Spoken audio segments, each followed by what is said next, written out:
সাফায়েতের গল্প একাকিত্ব থেকে আত্ম অনুসন্ধান।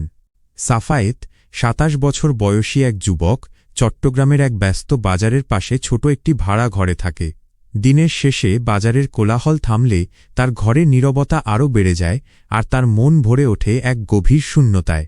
সে কখনো ভাবেনি যে জীবনের সবচেয়ে বড় শিক্ষাটি সে তার একাকিত্ব থেকে পাবে। ১.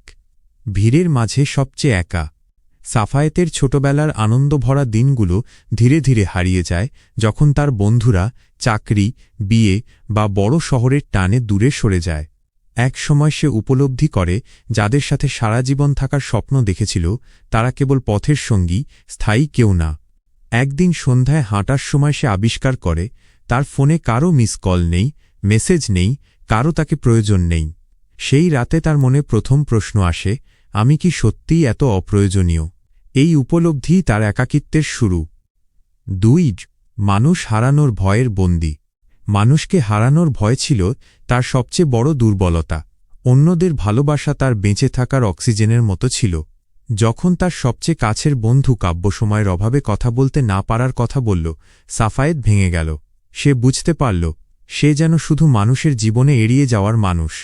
সম্পর্কগুলো আলগা হতে থাকল, আর সে যত ধরে রাখতে চাইল সবাই যেন তত দূরে ছুটে গেল। ৩. সেই রাত যা তাকে বদলে দিল। এক রাতে রুমের আলো নিভিয়ে খাটে শুয়েছিল সাফায়েত। বাইরে বৃষ্টি আর ভিতরে দম আটকানো নীরবতা। হঠাৎ সে কাঁদতে শুরু করল।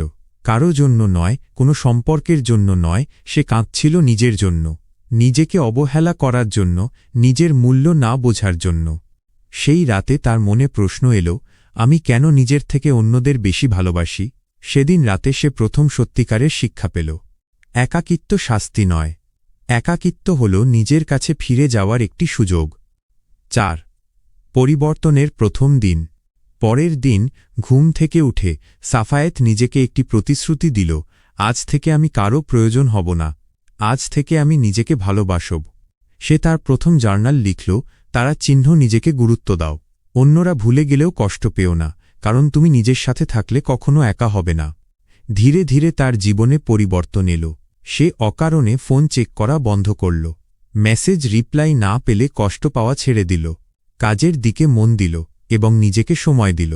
বন্ধুরা তার পরিবর্তন নিয়ে প্রশ্ন তুললেও সে ভাঙল না, কারণ সে বুঝে গিয়েছিল যে তুমি নিজেকে ভালোবাসো না, সে কখনো তোমাকে ভালোবাসতে পারে না। ৫. একা থাকা মানে নিঃসঙ্গ হওয়া নয়। সাফায়েত এখন জানে একা থাকা মানে কেউ না থাকা নয়, বরং নিজের সঙ্গে থাকা। সে একা সিনেমা দেখা, একা ঘুরতে যাওয়া, একা রেস্টুরেন্টে খাওয়া এবং লাইব্রেরিতে বই পড়তে সময় কাটানো শুরু করল। সে আবিষ্কার করল জীবনের শান্তি ভিড় থেকে নয়, ভিড়ের বাইরে থেকেও নয়, আসে নিজের ভিতর থেকে। ৬. মানুষ ফিরে এলো, কিন্তু সে বদলে গেছে। কিছুদিন পর পুরনো বন্ধুরা আবার যোগাযোগ শুরু করল। কারো সহায়তা দরকার, কেউ পরামর্শ চাইল। অতীতের সাফায়েত হলে দৌড়ে যেত, কারণ সে হারানোর ভয় পেত। কিন্তু এখন সে জানে যাদের সত্যি প্রয়োজন তারা হারিয়ে যায় না। সে কারো সঙ্গে খারাপ আচরণ করল না, কিন্তু কারো ওপর নিজের শান্তিকে নির্ভর করতে দিল না।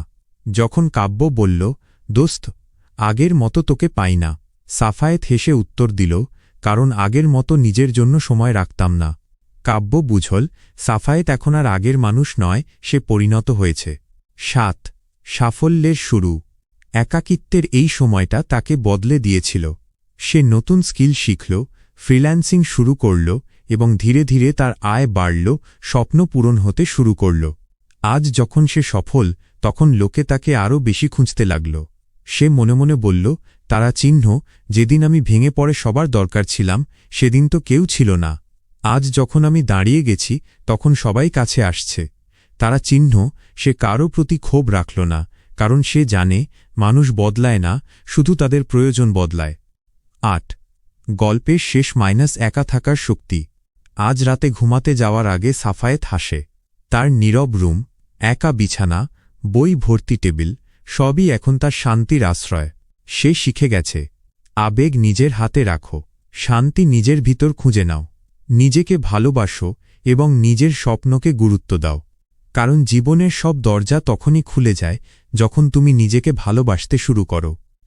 গল্পের মূল শিক্ষা, একা থাকা মানে খারাপ থাকা নয়, নিজের শক্তি খুঁজে পাওয়া। সবাই পাশে থাকবে না কিন্তু তুমি তোমার পাশে থাকলে সব থাকবে। সম্পর্ক ভালো, কিন্তু স্বমূল্যবোধ সেলফ ওয়ার্থ তার চেয়েও গুরুত্বপূর্ণ। সাফায়েতের এই আত্ম অনুসন্ধানের গল্পটি আপনার কেমন লাগে? যদি গল্পটি ভালো লেগে থাকে তবে জীবন জয়ের পথ ইউটিউব চ্যানেল সাবস্ক্রাইব করে পাশে থাকবেন আরও নতুন নতুন গল্প শোনার জন্য।